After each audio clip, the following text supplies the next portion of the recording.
মানে সেলফি মেটা দাদা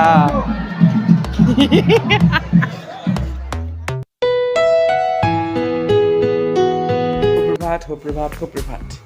মই আজি দ্বিতীয় দিন আজি অনুষ্ঠিত কৰিছে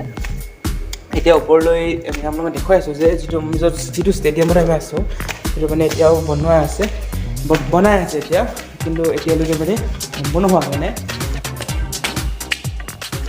এইটো হৈছে টিংৰা ষ্টেডিয়াম এইটো ইতিমধ্যে বনোৱা হৈছে কিন্তু কমপ্লিট হোৱাগৈ নাই সেইটো আমি ইয়াত আজি কিন্তু মোৰ কোনো মানে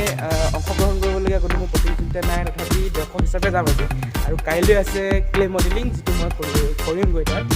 তো ভিডিঅ'টো শেষলৈকে চাই লওঁ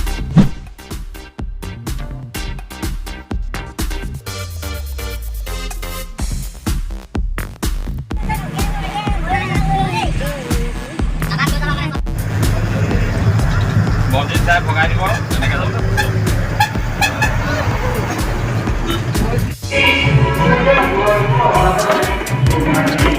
সমবেত সংগীতেৰে আৰম্ভ হৈছে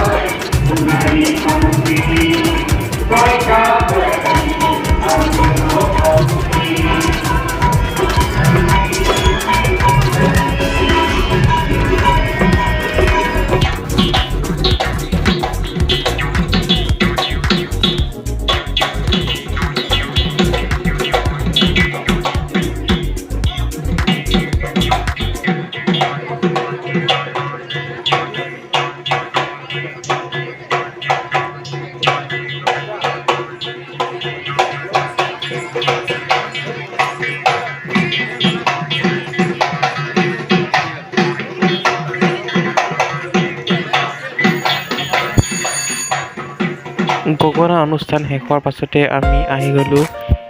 আমাৰ ৰেলীৰ প্ৰস্তুতি চলাবলৈ আৰু ইমান দাদা বাইদেউহঁতৰ লগত ছাৰ বাইদেউহঁতৰ লগত আমি ৰেলী বনাবলৈ আৰম্ভ কৰিলোঁ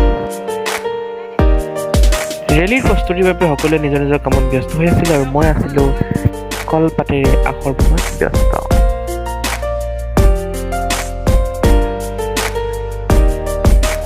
মোৰ বন্ধু অংকুৰে বনাইছিল বিয়াত প্ৰয়োজন হোৱা বেইখন अरे अंकुर भाई सुंदर बनाता है तो ऐसे सुंदर सी গোটেই দিনটো ৰেলীৰ প্ৰস্তুতি চলোৱাৰ পাছত ৰাতিৰ আহাৰ কৰিবলৈ গ'লোঁ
ৰেলীৰ পাছতে পুৰস্কাৰ বিতৰণী সভা আৰম্ভ হয় আৰু আমাৰ খোৱাং কলেজে লাভ কৰে এটি স্পেচিয়েল বঁটা ৰেলীৰ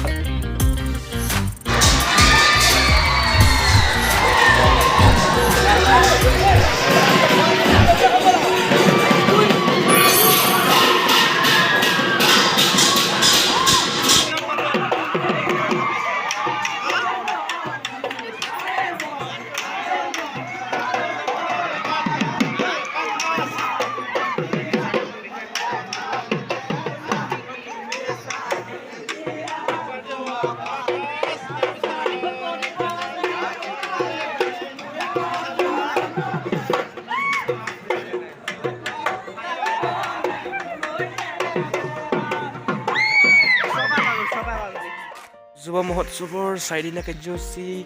কালি অন্ত পৰিল আৰু আজি আমি ঘৰলৈ ঘূৰি যাবলৈ ওলাইছোঁ। কালি বঁটা বিতৰণ কাৰ্যসূচী শেষ হৈ গ'ল আৰু তাৰ ভিডিঅ'বোৰ মই আপোনালোকক এই ভিডিঅ'টোত দিছোঁ, আপোনালোকে চাব পাৰে। ৰাতিপুৱা 5 বাজিছে, 6 বাজিবলৈ 15 মিনিট বাকী। তথাপি আমি এতিয়া গাড়ী ৰৈ আছোঁ,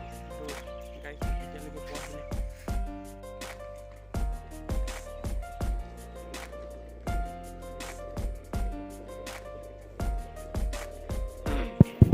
ভিডিঅ'টি শেষলৈকে চোৱাৰ বাবে সকলোকে বহুত বহুত ধন্যবাদ। যদি আপোনালোকে ভিডিঅ'টি অলপ ভাল পাইছে তেনেহ'লে ভিডিঅ'টি শ্বেয়াৰ কৰি দিব, লাইক কৰি দিব।